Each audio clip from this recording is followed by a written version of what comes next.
ઉદ્ગાર એક સંતના સ્વામી શ્રી ભોલાનંદ સરસ્વતીજી મહારાજ। ક્ષણે ક્ષણે ભગવત સ્મરણ। સાધકે ક્યારેય પણ માનના ભૂખ્યા, પ્રતિષ્ઠા પૂજાના લાલચુ, કામી, ક્રોધી, અહંકારી, રાગદ્વેષથી ભરેલા માણસોનો સંગ ન કરવો। સમયને મૂલ્યવાન સમજી એકે એક ક્ષણને પ્રભુ નામ સ્મરણમાં વાપરવી।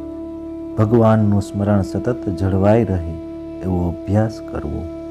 સંસારના કાર્યો કરતાં કરતાં પણ ભગવત સ્મરણ, ભગવત પ્રેમપૂર્વક શરૂ જ રાખવું।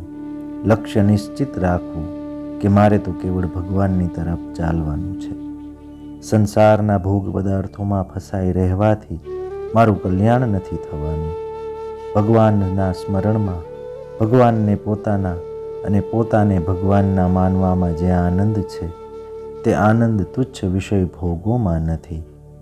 અનંત જન્મોથી આપણે ભોગો ભોગવતા આવ્યા છીએ, પણ છતાં તૃપ્તિ થઈ નથી।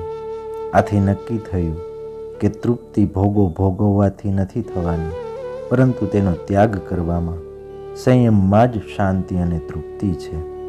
સમય ઝડપથી જઈ રહ્યો છે। મૃત્યુ ક્યારે આવે તે નક્કી નથી।